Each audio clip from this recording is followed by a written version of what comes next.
नमस्ते बच्चों, my self Jaiswal sir. हम पढ़ रहे हैं class 9 social science contemporary India part 1 geography chapter climate. Now we are at map skills.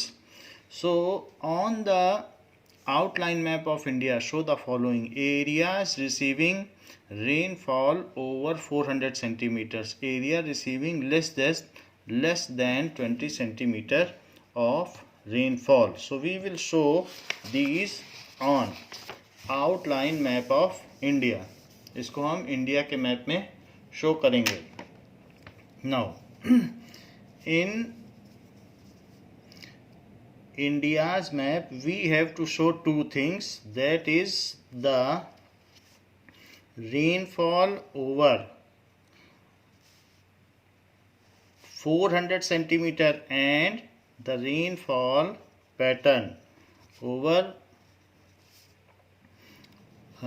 less than 20 centimeters. So two things we have to show in India's map. Now so let us see in India's map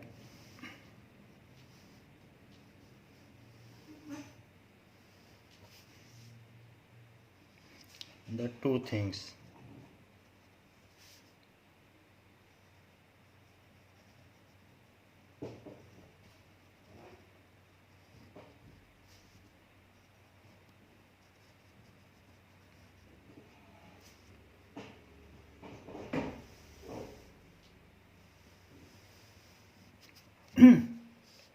Now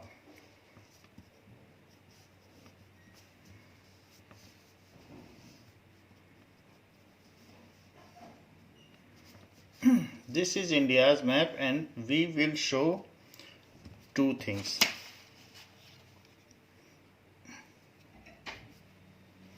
That is rainfall receiving less than 20 centimetre. So इसके लिए आप एक scale बना लें कि this is rainfall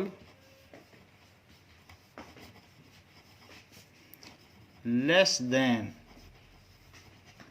20 centimetre per annum. So 20 centimetre से कम की रेनफॉल कहाँ होती है? So this is the area which is receiving rainfall less than 20 centimeter. इसको ऐसे दिखा दें. And the rainfall more than 400 centimeter, rainfall more than 400 centimeters. So there are the areas that also we can say. See, so this is Malabar Hill. जो Deccan reason है, यहीं पर दक्षिण के पठार हैं डेक्कन प्लेट्यू. तो इसके जो वेस्ट का रीजन है प्लेट्यू के इधर का, वहीं पर अरब सागर से आती हैं बहुत सारी वेस्टर्न विंड और उसमें काफ़ी बारिश करती हैं. सो डेक्कन प्लेट्यू से टकरा कर इधर बारिश कर देती हैं. आप केरला चले जाइए, मुंबई चले जाइए, देखेंगे कई दिन तक बारिश होती है. सो वहाँ पर इस तरीके का रेनफॉल का 400 सेंटीमीटर से ऊपर की बारिश हो जाती है. इट इज़ मालाबार हिल्स इसको कहते हैं. पूरी एक श्रेणी है, तो that is Malabar hills, series है माउंटेन्स की. नाउ एक और भी रीजन है जहाँ पर ये चीज़ होती है. So that is Arunachal Pradesh. सो यहाँ पर भी इस तरीके का रेनफॉल पैटर्न देखने को मिलता है. Assam, Arunachal Pradesh. So these are the areas where, and this is Terai region. There also we can see the similar kind of ये. और ये मौसिन राम. सो यहाँ पर भी इसी तरीके से मेघालय में मौसिन राम. तो ये 3 एरियाज हैं जहाँ रेनफॉल ओवर 400 है और यहाँ पर less than 20 centimetre. Now the second portion it is asking, ये तो लेस देन 20 सेंटीमीटर हो गया. On an outline of map India identify the area receiving rainfall less than 20 centimetre and over 4. Then तो ये हम दिखा सकते हैं. The direction of south western monsoon over India. So ये भी आपको पूछा जा रहा है कि साउथ वेस्टर्न मॉनसून जो आते हैं वो किस हिसाब से चलते हैं. So let us also make a map for it to show the direction of south western winds. Now, so let me show you कि किस तरीके से मॉनसून का मैप इंडिया में चलता है.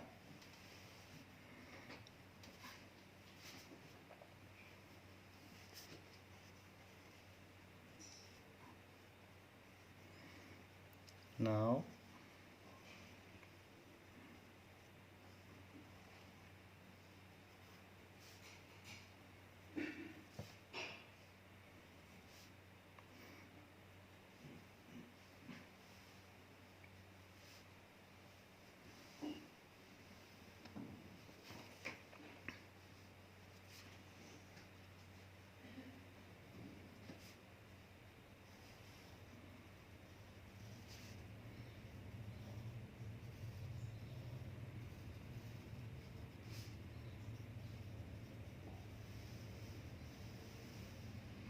so this is map of India and we will show the direction of southwestern winds.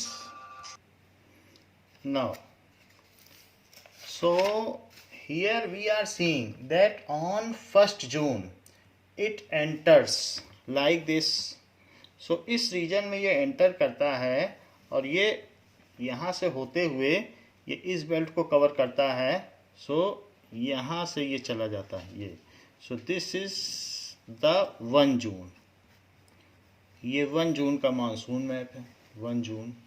फिर इसके बाद there is another map which is passing. ये यहाँ पर इस तरीके से जाता है और फिर इधर से होते हुए ये यहाँ पर ऐसे आ जाएगा. सो this is 5th June.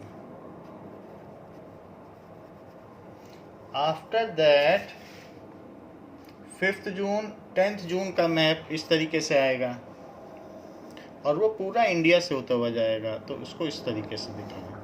This is 10th June and after that 15th जून का मैप देखिए वो मिड ऑफ इंडिया पे पहुंच जाएगा सौराष्ट्रन रीजन से. सो ये होता हुआ ये पैरेलल चलेगा और इस तरीके से जाएगा. This is 15th June and उसके बाद 15th जून के बाद 1 जुलाई का सीधा मैप दिखाया गया है आपकी बुक में. सो दिस इज फिर यहाँ पर ये 1 जुलाई का मैप है. सो 1 जुलाई और उसके बाद there is a region of 15th July. So यहाँ पर इंडिया को छोड़ते समय ये 15th जुलाई का मैप है. This is onset of monsoon. So ये दिखाया गया है कि जो साउथ वेस्टर्न मानसून है वो किस तरीके से चलते हैं. सो दिस इज लाइक दिस. 1 जून का जो मैप है उसको ऐसे दिखाया गया है. 1 जून में इधर में थोड़ा सा चेंज कर लें. ये जो मैप आ रहा है 1 जून का तो वो यहाँ से होते हुए ये इधर के रीजन में चला गया है. सो यहाँ पर ऐसे ये 1 जून है. फिर सेकंड वाला इसी तरीके से है. ये 5th जून का ये. तो ये 5th जून का मैप हो गया. इन दिस वे आप इसमें नीचे कहीं इंडिकेट कर दें south western monsoon in India. South ऊपर डाल देंगे रेनफॉल पैटर्न इन इंडिया. यहाँ south western monsoon in India.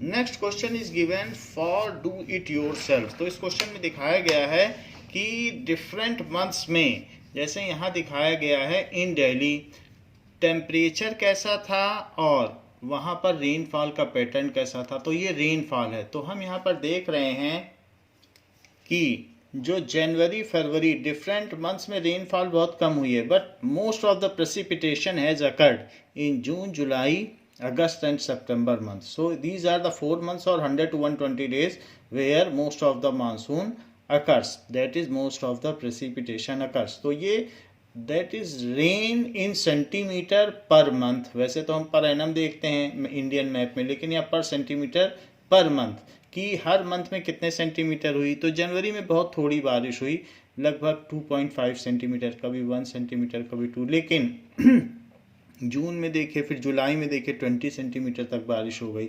सबको टोटल सम करोगे तो टोटल कितने सेंटीमीटर बारिश हुई, ये करीब करीब 100 सेंटीमीटर आ जाएगा कि दिल्ली में 100 सेंटीमीटर प्रेसिपिटेशन हुआ. और ये मंथ वाइज डिस्ट्रीब्यूशन है. फिर इसके बाद टेम्परेचर देखिए. सो जनवरी में 15 से कम टेम्परेचर रहा, जबकि यही टेम्परेचर बढ़ते बढ़ते मई तक जाते जाते आप देख लीजिए 35 तक पहुंच गया है, 35 तक जा रहा है, और वही धीरे धीरे फिर घटता है. तो ये टेम्परेचर पैटर्न है और ये रेनफॉल पैटर्न है. सो सिमिलर केस स्टडी करने को कहा गया है कि ऐसा ही केस मुंबई और चेन्नई में स्टडी करें. तो हम मुंबई और चेन्नई का करते हैं. There are 2 different states.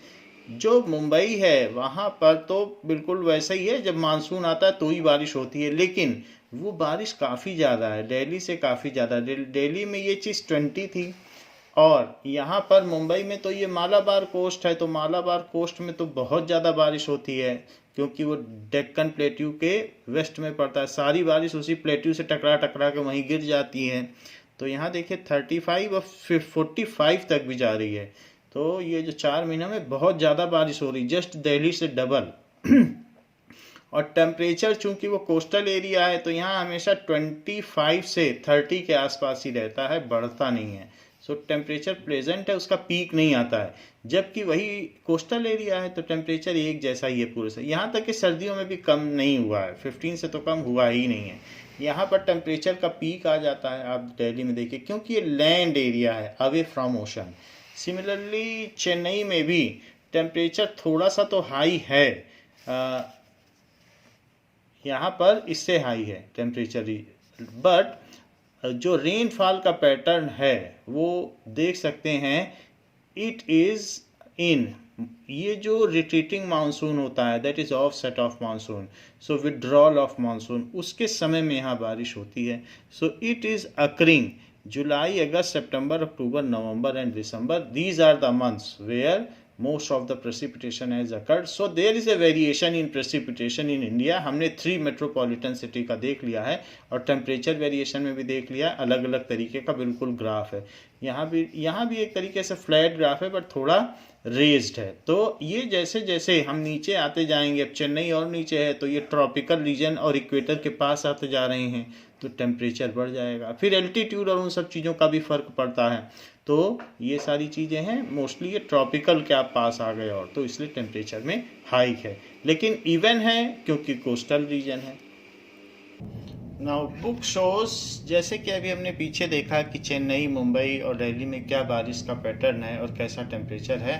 So there are Bengaluru, Mumbai, Kolkata, Delhi, Jodhpur, Chennai, इसी तरीके से Nagpur, Shillong, Thiruvananthapuram and Leh. There are 10 regions and month wise, जनवरी, फरवरी, मार्च, अप्रैल, वहाँ टेम्परेचर क्या रहा, रेनफॉल क्या रहा. These patterns have been said, and this is annual rainfall. So this is the table in your book. What is their latitude and what is their altitude, की वो 0 डिग्री से कितना अवे हैं, और एल्टीट्यूड उनकी height क्या है. तो on the basis of latitude कहा गया है कि उनको अरेंज करो, कि that is rearrange the 10 station in 2 following sequence according to their distance from equator. Equator से दूर कितने हैं, तो लैटिट्यूड बढ़ता जाएगा तो दूर होते जाएंगे. हम तो पूरे नॉर्थ लैटिट्यूड में हैं. And according to their altitude from mean sea level, sea से कितनी ऊंचाई पर है यही पूछा गया है.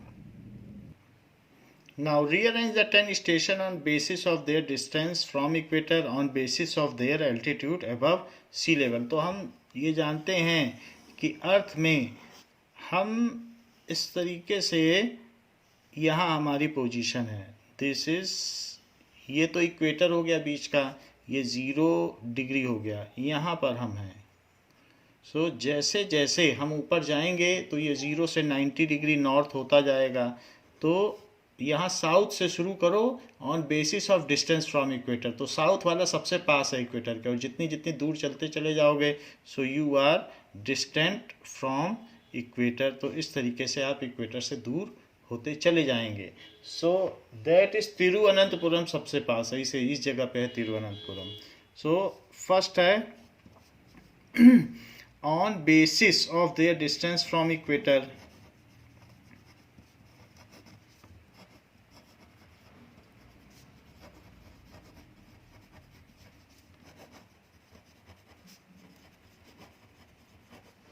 केरला में तिरुवनंतपुरम है, सो तिरुवनंतपुरम फिर बेंगलुरु कर्नाटक में है। Now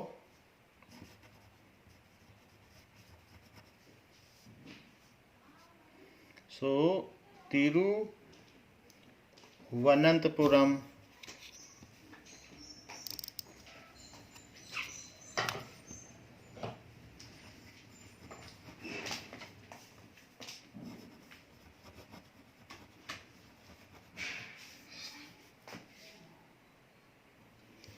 So Tiruvananthapuram, then Bengaluru,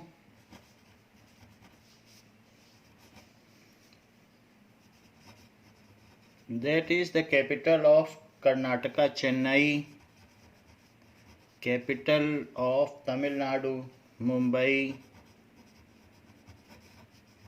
capital of Maharashtra, Nagpur, other big city of Maharashtra, Kolkata, capital of West Bengal,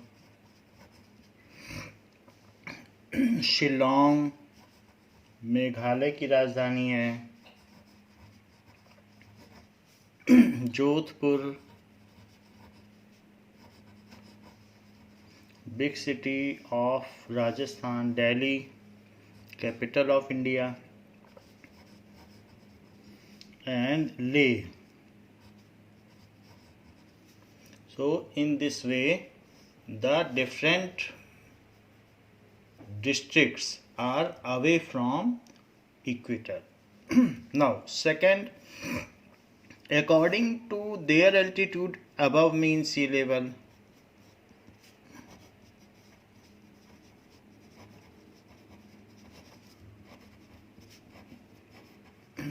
समुद्र तल से उनकी ऊंचाई कितनी है, कम से ज्यादा की ओर।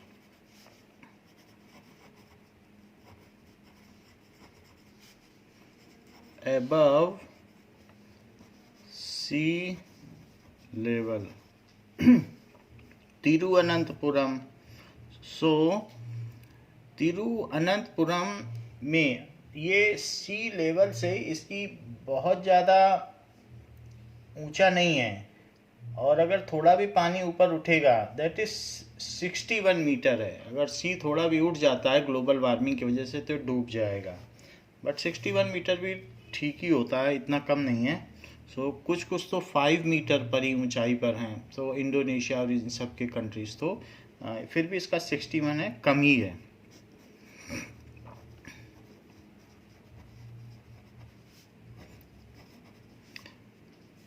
सो Thiruvananthapuram it is sea level से थोड़ा सा ऊंचा है।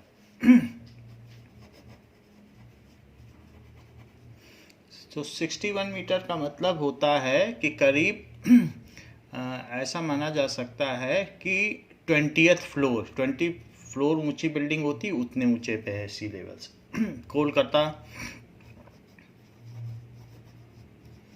कोलकाता उसके बाद उससे थोड़ा सा और ऊंचा है चेन्नई। ये सब टेबल में दिया हुआ है, तो उसी टेबल में जो डिफरेंट एल्टीट्यूड्स हैं उनको कंपेयर करके लिखना है। It is only for our reference purpose and for our knowledge. यहाँ पर सब चीज़ें दी गई हैं, तो हमें क्या करना है, इसको कंपेयर करना है। कि जैसे मैंने आपको बताया कि ये तिरुवनंत 61 है, तो 61 से अब उसी के हिसाब से आपको लिखना है कि कौन कहाँ कहाँ कितना कितना हाइट पर है, उसके बेसिस पर आपको दिखाना है।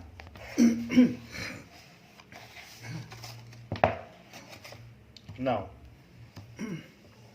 so according to their so Kolkata इसमें 6 मीटर पर है। सो इसको आपको अरेंज करना है, अभी ये अरेंज नहीं है, but according to their altitude. So Kolkata 6 metre है। नाउ चेन्नई, तो हम अलग अलग स्टेट्स लिख देते हैं, फिर आप उसको अरेंज करिएगा, अभी ये अरेंज नहीं है। सो चेन्नई, मुंबई, दिल्ली, जोधपुर, नागपुर, बेंगलुरु, शिलोंग एंड ले।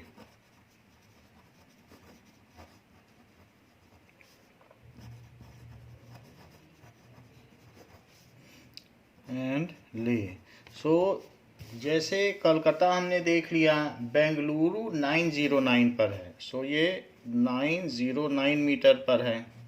सो टेबल में दिया हुआ है। उसके बाद मुंबई 11 मीटर पर है, इसकी भी क्रिटिकल हाइट है।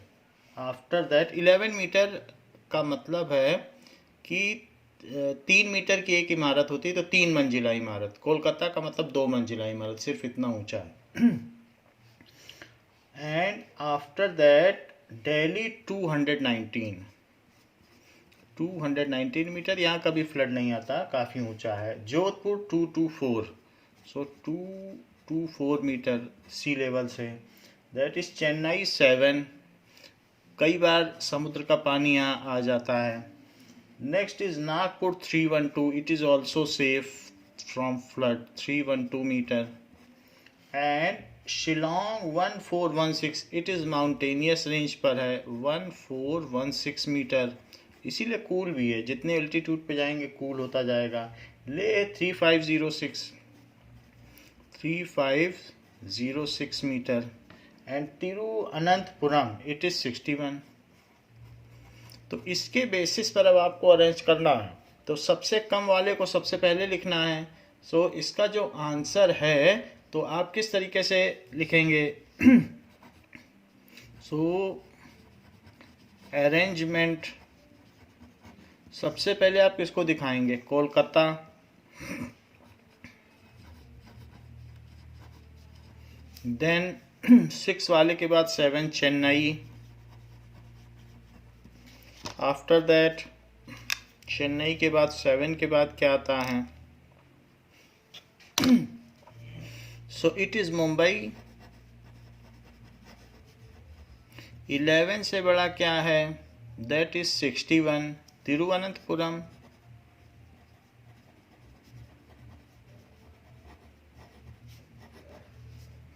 तिरुवनंतपुरम।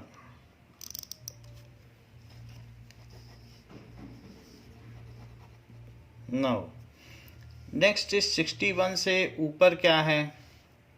61 से ऊपर है 219 दिल्ली, देन 219 224 जोधपुर, 224 के बाद नागपुर, नागपुर 312, बेंगलुरु 909,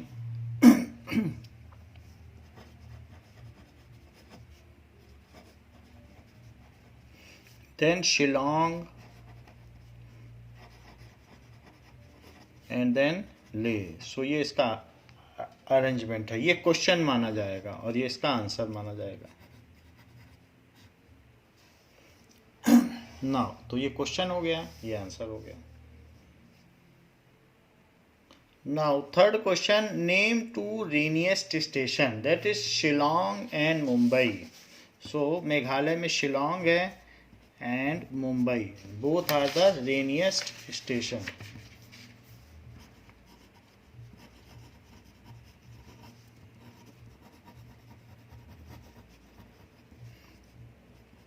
सेकेंड पूछा गया है, two station with most equable climate, जहां पर एक जैसा क्लाइमेट रहता हो। So such is Bengaluru and Thiruvananthapuram, ये सब कोस्टल एरिया है, यहाँ एक जैसा क्लाइमेट रहता है। सो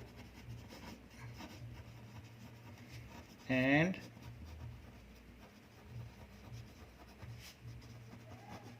Thiruvananthapuram. It is all from table.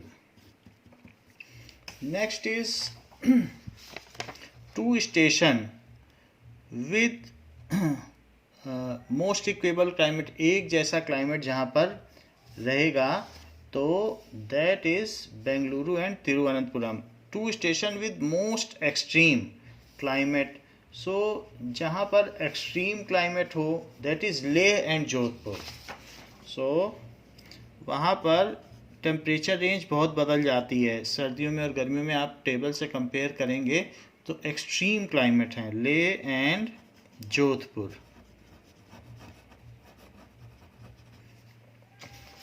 Now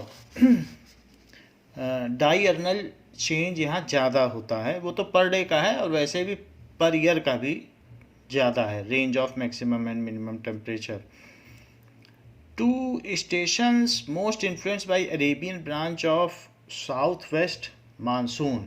so Arabian branch से कौन कौन से अफेक्टेड हैं? That is Thiruvananthapuram and Mumbai. जो मालाबार कोस्ट में पाए जाते हैं वो सारे. सो तिरुवनंतपुरम कैसे पता चला? क्योंकि वहाँ सबसे ज़्यादा बारिश है, तो इसी से पता चल गया. Most precipitation. So Tiru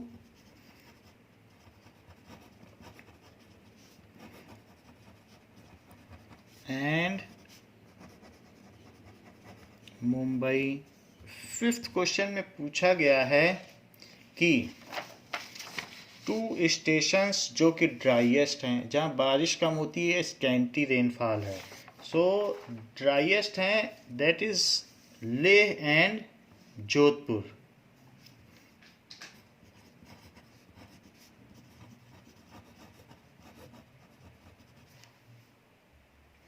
Now, two station most influenced by Bay of Bengal branch of southwestern monsoon. तो बे ऑफ बंगाल वाली मानसून से जो अफेक्टेड होते हैं that is Shillong and Kolkata. They are influenced by the branch of monsoon of bay and Bengal.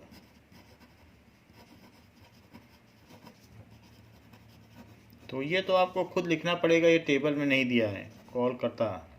और इसी तरीके से जो अरेबियन वाला है, अरेबियन ब्रांच ऑफ मानसून, वो भी खुद लिखना पड़ेगा क्योंकि जो मालाबार कोस्ट में हैं वो इधर से अफेक्टेड होंगे. जो बे ऑफ बंगाल की साइड वाले कोस्ट में हैं सो उसको बे ऑफ बंगाल का मानसून अफेक्ट करेगा, या आप कह सकते हैं साउथ ईस्ट मानसून अफेक्ट करेगा. Now bay of Bengal branch of south west monsoon दो तरीके से टूट जाता है. जब वो टिप ऑफ द साउथ में तिरुवनंतपुरम में टकराता है तो एक अरब सागर से प्रवेश करता है और एक प्रवेश करता है जो बे ऑफ बंगाल वाले रीजन से, तो उससे ये अफेक्टेड होते हैं. Two station influenced by both branches of south west monsoon. South west से ही मानसून आता है, लेकिन वो भारत में आते आते यहाँ पर आते आते यहाँ से आ रहा है. सो यहाँ से साउथ वेस्ट से तो आ रहा है, लेकिन यहाँ आते एक ब्रांच यहाँ चली जाती है और एक ब्रांच यहाँ चली जाती है, इस तरीके से. So it is branches. फिर बाद में जाके ये दिल्ली के ऊपर मिल जाती हैं. Two station influenced by both branches of south west monsoon. जो दोनों से अफेक्टेड हो तो Delhi and Kolkata. It is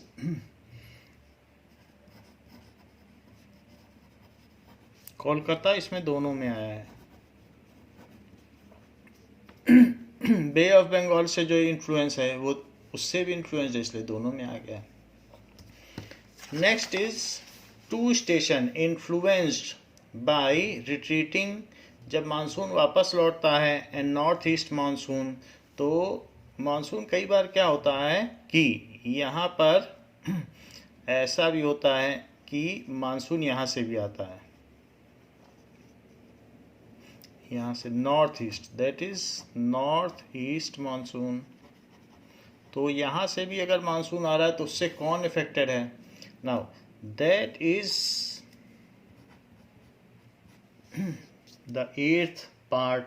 it is Chennai and Bengaluru. क्योंकि जो यहाँ से आएगा, तो मैंने आपको बताया था वो यहाँ से ऐसे आएगा, तो जब वो सी से आएगा तो वाटर लेडन हो जाएगा. सो चेन्नई एंड बेंगलुरु. वो दिसंबर में फिर बारिश होगी क्योंकि उसी समय जो ये कोल्डर रीजन है तो बहुत कोल्ड हो जाता है, और ये कंपेरेटिवली हॉटर है, तो यहाँ से कोल्ड में से डेंसर विंड यहाँ आती हैं, लेकिन कुछ ओशन की तरफ से आ जाती हैं तो बारिश कर देती हैं, वो वाटर लेडन हो जाएंगी।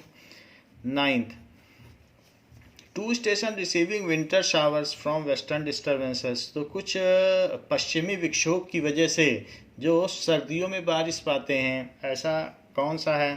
सो it is Chennai and that is जो यहाँ पर वेस्टर्न डिस्टर्बेंसेस की वजह से जहाँ पर बारिश होती हो, so that is Jodhpur and Delhi. थोड़ा बहुत वहाँ पर बारिश हो जाती है, वेस्ट में डिस्टर्बेंस होता है, तो हमें मालूम है कि यहाँ जो देखा था हमने कि मेडिटेरियन सी के पास एक डिस्टर्बेंस है, वो खिसक के यहाँ चला आता है, फिर यहाँ साइक्लोन पैदा होते हैं, फिर यहाँ बारिश होती है। ये चीज़ हमने आपको पिछले क्वेश्चन में बताई थी कि यहाँ का जो भूमध्य सागर है दैट इज़ मेडिटेरेनियन सी, जो डिफरेंट गल्फ कंट्रीज़ के बीच में एक सी ट्रैप्ड है जिसमें बहुत सारा सॉल्ट है, तो वहाँ से वो लो प्रेशर जोन यहाँ शिफ्ट हो गया, तो यहाँ बारिश होगी। So that is Jodhpur and Delhi. 10th, 2 hottest station in the month of फरवरी, तो फरवरी में सबसे ज़्यादा गर्म कौन होगा? तो पूछा गया 2 hottest station in month of फरवरी। सो फरवरी में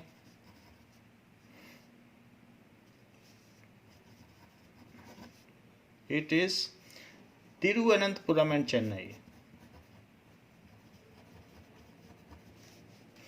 सो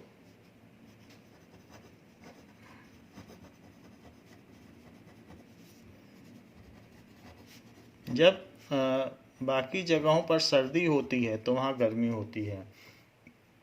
अप्रैल, नागपुर एंड कोलकाता।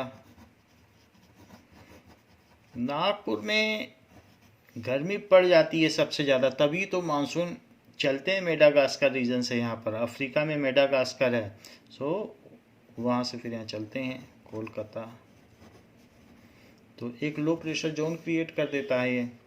इसके बाद मई में Nagpur and Jodhpur.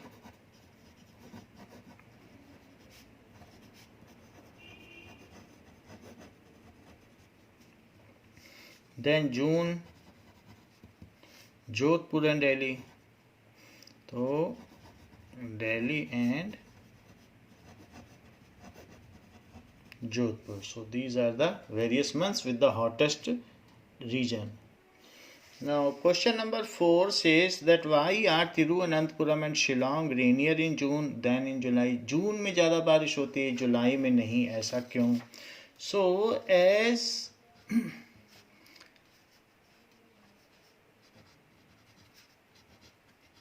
here the first monsoon reaches in June month, Thiruvananthapuram में तो 1 जून को ही पहुंच जाता है, ऐसा ही शिलोंग में, क्योंकि वही मैप जा रहा है उधर भी मेघालय की तरफ।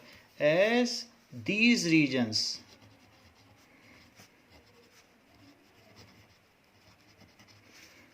रिसीव फर्स्ट मानसून जो भी होगा वो वाटर लेडन होगा। मानसून अभी अभी ओशन से आया और सीधा यहाँ पर अंदर आ गया monsoon. These region receive first monsoon in first week of June या in June month.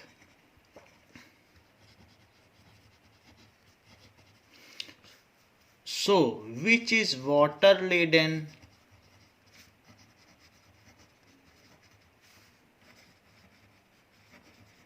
And just entered from ocean to land. So ocean to these lands,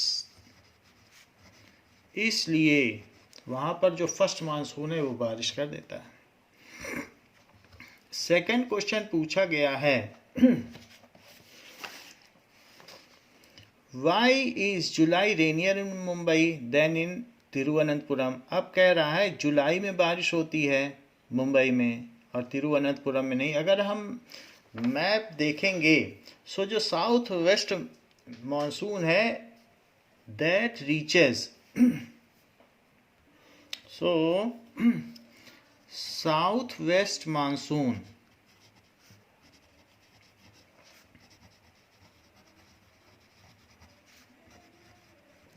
reaches late in Mumbai then in Thiruvananthapuram, तो मुंबई में late में बारिश होगी, then Thiruvananthapuram.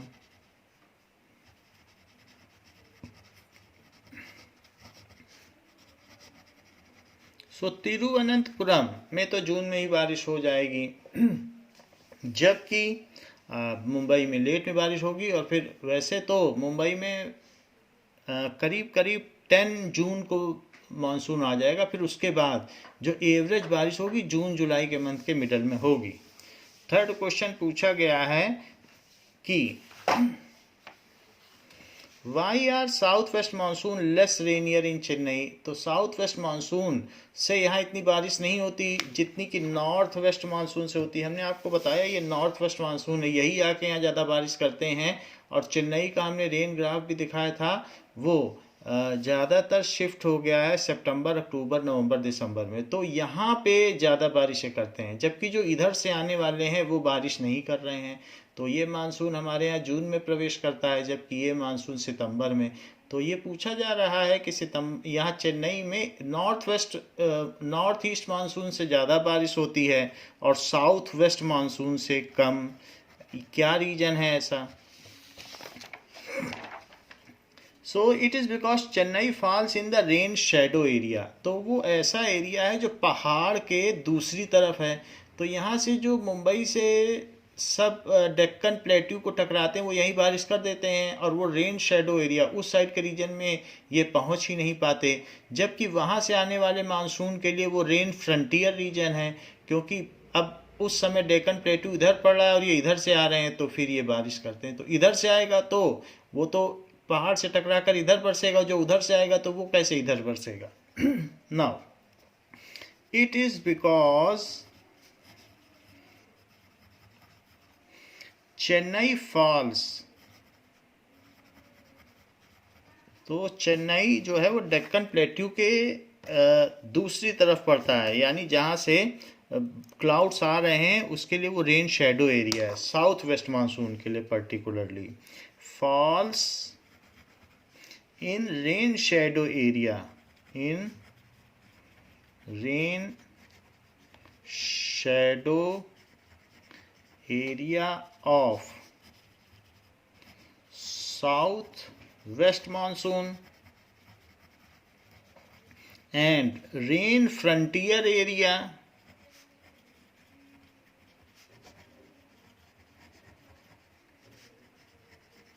for north east monsoon. North east monsoon सितंबर, अक्टूबर, नवंबर, दिसंबर में होते हैं और वो साइबेरिया से आते हैं। नाउ फोर्थ क्वेश्चन पूछा गया है why is Shillong rainier than Calcutta. Shillong में ज़्यादा बारिश क्यों होती है? So Shillong is located in hills while Calcutta is located in plains. So hills में जाएंगे तो मानसून ट्रैप हो जाते हैं, तो वहाँ बारिश ज़्यादा करते हैं। Shillong is located in hills while Kolkata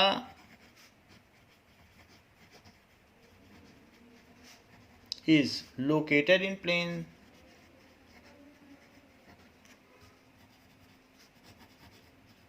so this is the reason कि शिलोंग में ज़्यादा बारिश होती है। फिफ्थ क्वेश्चन पूछा गया है why is Kolkata rainier in July than in June unlike Shillong which is rainier in June. तो शिलोंग में जून में बारिश होती है और कोलकाता में जुलाई में ज़्यादा बारिश होती है, ऐसा क्यों? The south west monsoon winds reaches Kolkata in the month of July. Monsoon जहाँ जब जैसे पहुँचेगा वैसे वैसे बारिश करेगा। So south west monsoon reaches monsoon winds reaches Kolkata in month of July. सीधी सी बात है, Kolkata in month of July. Hence, the city receives most rainfall in months. Hence, the city receives more rainfall in July.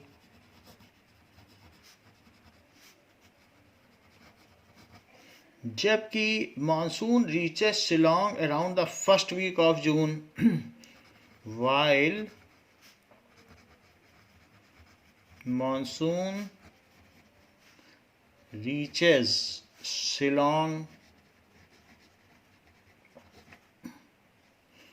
on 1st June. So, it receives most of the rainfall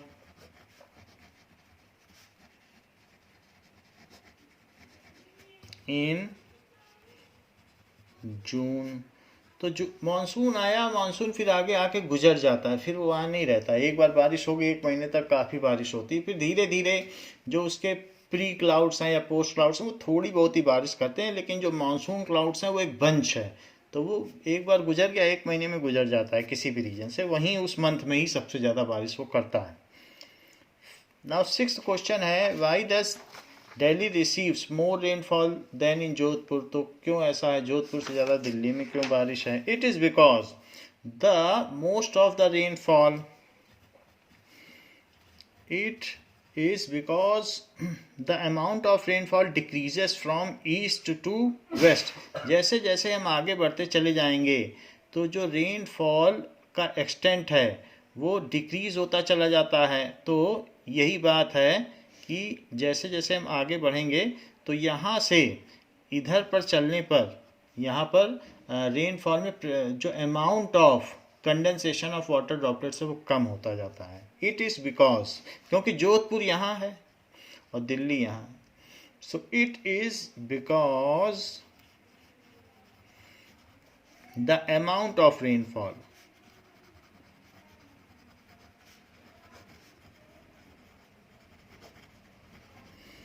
decreases from east to west.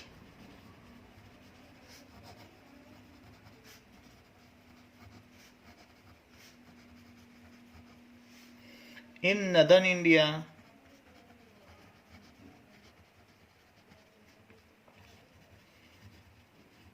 जैसे जैसे आप east से waste की ओर जाओगे तो northern India में rainfall कम होता जाता है. Since Delhi situated east of Jodhpur, तो दिल्ली तो ईस्ट में है.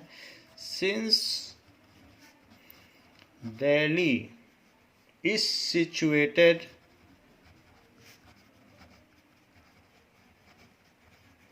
at east of Jodhpur, तो so it receives more rain than Jodhpur.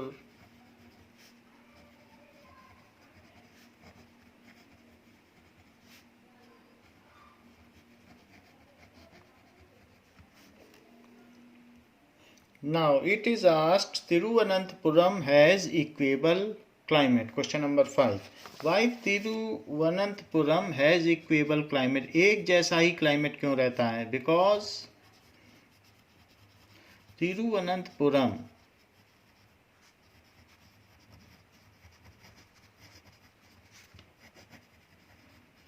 is situated in sea coast.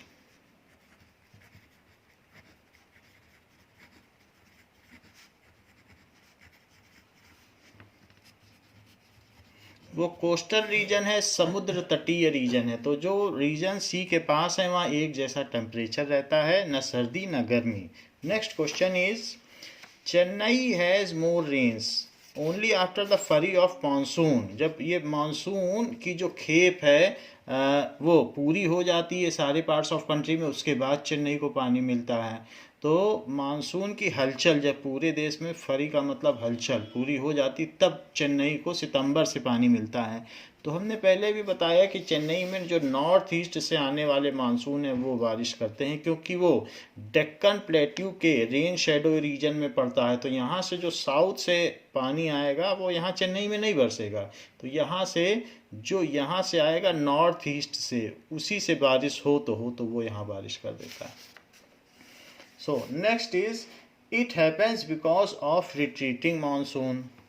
So retreating monsoon का एक अलग डायरेक्शन है, उससे भी यहाँ बारिश हो जाती है, क्योंकि वो ऐसे ऐसे लौटता है तो बारिश हो जाती है। तो यहाँ अगस्त के बाद बारिश होती है, सितंबर में। इट हैपेंस, और उसके बाद नॉर्थ ईस्ट वाले भी मानसून आ जाते हैं, बिकॉज नॉर्थ ईस्ट की कोल्ड विंड्स है वो मानसून नहीं है, लेकिन चूंकि वो ओशन से गुजरती हैं तो वो वाटर लेडन हो जाती हैं और चेन्नई के लिए वो मानसून का काम करती हैं। नॉर्थ ईस्ट विंड्स कहा जाए तो ज़्यादा बेहतर है, because of retreating monsoon.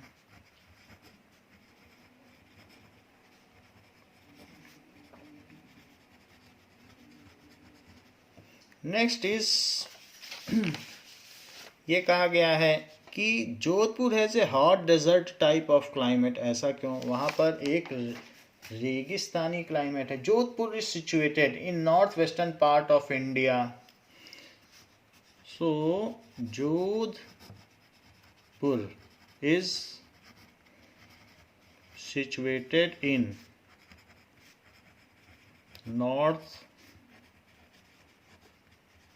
western part of India.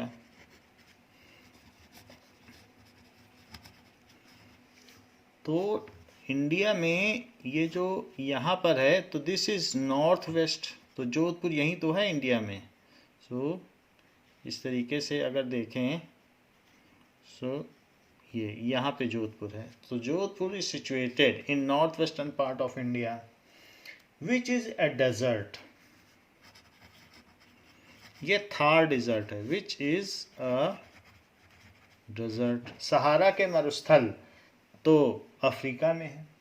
Due to the presence of huge sand it experience high diurnal range of temperature. यहाँ सैंड बहुत है। So due to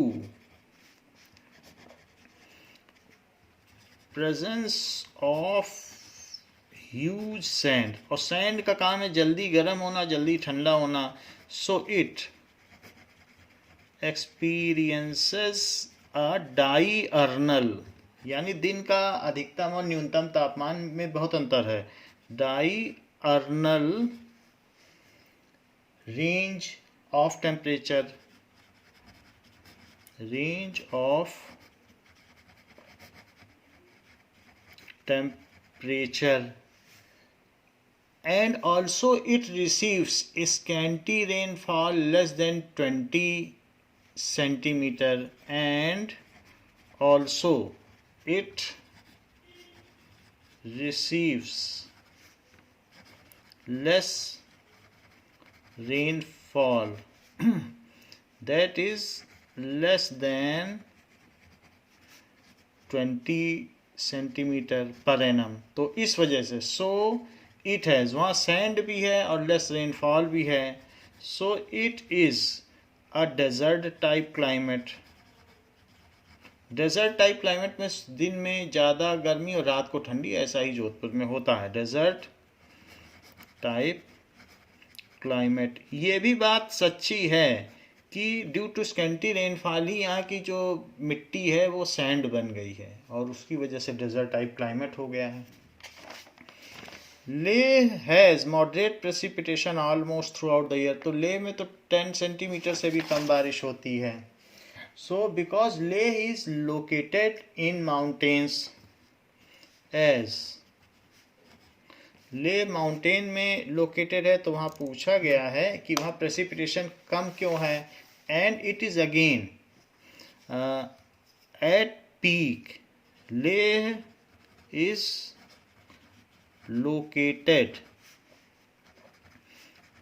in mountains, और 3,500 मीटर की ऊंचाई पर है, which is above the height of clouds, तो वहाँ बारिश होगी नहीं।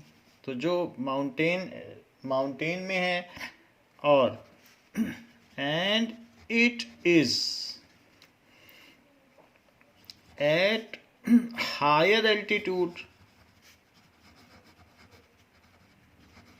Then average height of cloud.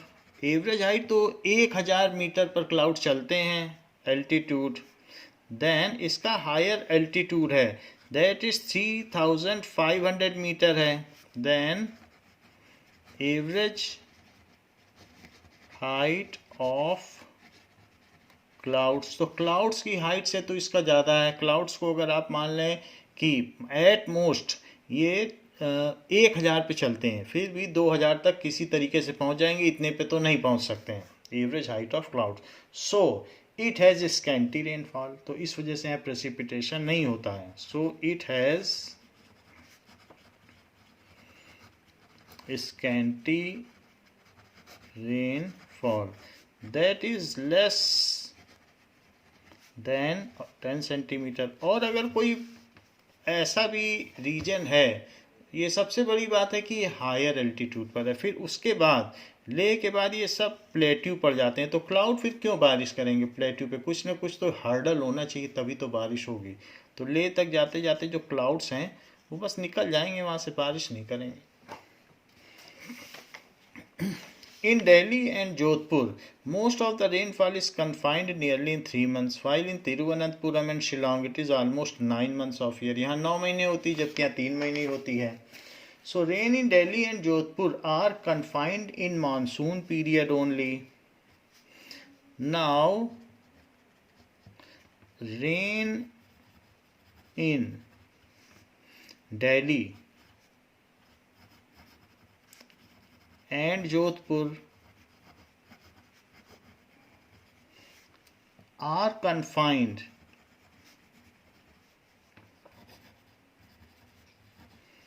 to the monsoon period only.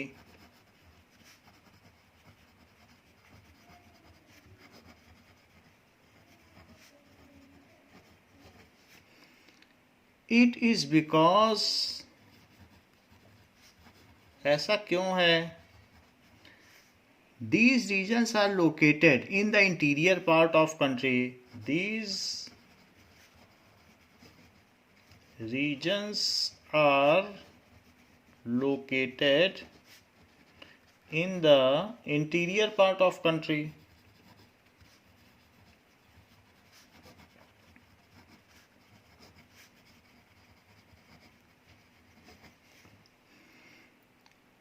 Where rain falls mostly from southwest monsoon.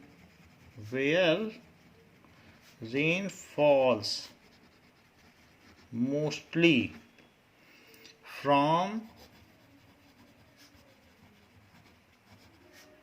southwest monsoons.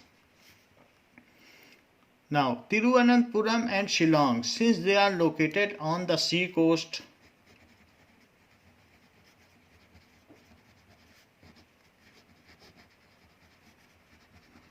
and Shillong are located at sea coast, दोनों sea coast पे हैं, so receive rain apart from the during monsoon period. Receive rains in other months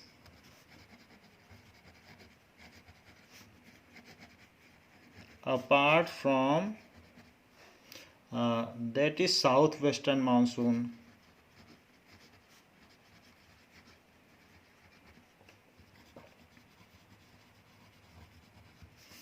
तो इस तरीके से वहाँ पर 9 महीने बारिश होती है तिरुवनंतपुरम में, जबकि दिल्ली और जोधपुर में सिर्फ मानसून पर बेस्ड हैं, तो वहाँ पर 3 मंथ्स का ही रेन है।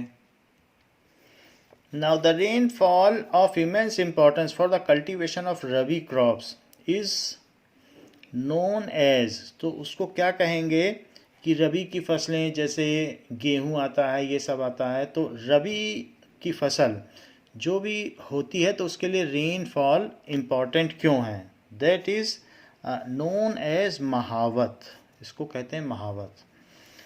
Now in West Bengal the storms are known as, तो जो स्टॉर्म्स आते हैं आंधियाँ उनको क्या कहते हैं? दैट इज़ काल बैसाखी। वो काल बनकर आ रही, वो बस्ट ऑफ मानसून है, cloud burst. So clear sky, low temperature and low humidity and feeble and variable winds are the characteristic. अगर लो टेम्परेचर है, लो ह्यूमिडिटी है, तो ये क्या चीज़ पता चलता है? एडवांस हो रहा है मानसून की रिट्रीट हो रहा है, तो इससे क्या पता चलता है? तो it is the cold weather condition. तो लो टेम्परेचर में कोल्ड वेदर कंडीशन है। Where is equable type of climate found, तो क्लाइमेट इक्वेबल, एक जैसा क्लाइमेट कहाँ पर होगा? It is close to sea, coastal region में, समुद्र तटीय इलाकों में एक जैसा क्लाइमेट होगा। In which countries the western disturbance, जो पश्चिमी विक्षोभ होते हैं, is use to describe an extra tropical storm originating in Mediterranean C. Mediterranean सी से ही जो वेस्टर्न डिस्टर्बेंस है ये जोधपुर की तरफ आ जाते हैं और गुजरात और जोधपुर में साइक्लोन्स आते हैं। ऐसा मंथ ऑफ सितंबर अक्टूबर में होगा। सो तो इन विच कंट्रीज, तो इस किस कंट्री में ऐसा होता है? It is that is all of the above, इन सभी जगहों पे होगा, इंडिया, पाकिस्तान, अफगानिस्तान, नेपाल, क्योंकि वो धीरे धीरे शिफ्ट होते होते मेडिटेरियन सी से सीधा सीधा इक्वेटर की लाइन में चलते चलते इंडिया पहुंच जाते हैं।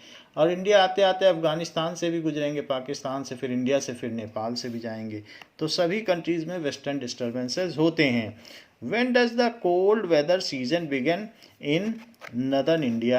So नॉर्थ इंडिया में कोल्ड वेदर सीजन कब शुरू हो जाता है? Now the cold weather season in India begins in, it is in mid नवंबर में, 15 नवंबर दीपावली के आसपास ऐसा हो जाता है। The climate and weather conditions in India are governed by, तो कौन सी चीज़ें हैं जो हमारे यहाँ के क्लाइमेट को गवर्न करती हैं? That is pressure, surface winds, Coriolis force, western cyclonic disturbance, या ऑल ऑफ द अबव, सभी चीज़ें हैं। वेस्टर्न साइक्लोनिक डिस्टर्बेंस जो हैं वो जोधपुर और दिल्ली के क्लाइमेट को गवर्न करते हैं, गुजरात के क्लाइमेट को। बाकी प्रेशर एंड सरफेस विंड्स तो रीजन है ही है, कोरियोलिस फोर्स भी है, उसी वजह से साउथ वेस्ट मानसून आते हैं। What is the full form of ITCZ? That is Intertropical Convergence Zone। ये दो तरीके के होते हैं, NITCZ northern intertropical convergence zone और सदर्न। तो उस समय जो वेव्स होती हैं, विंड्स, वो बहुत एक नैरो रीजन में फ्लो करती हैं और वहाँ लो प्रेशर जोन क्रिएट करती हैं, और जिसकी वजह से ही वेस्टर्न डिस्टर्बेंस मेडिटेरियन सी यानी भूमध्य सागर से दिल्ली और जोधपुर की ओर पहुंच जाते हैं। तो इस तरीके से इसको इंटर ट्रॉपिकल कन्वर्जेंस जोन कहा जाएगा। सो ये चीज़ हो गई। Now what does the monsoon arrive, when does the monsoon arrive in India, ये कब प्रवेश करते हैं?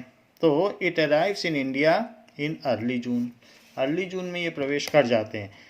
Which group of state is associated with mango showers, कहाँ पर पहले मानसून गिरता है जिससे कि वहाँ आम पहले पक जाते हैं और वहाँ के किसानों के आम पूरे देश में बिकते हैं? सो it is Kerala and Karnataka में मैंगो शावर रिसीव होता है, तो वहाँ मैंगो सबसे पहले पक जाते हैं।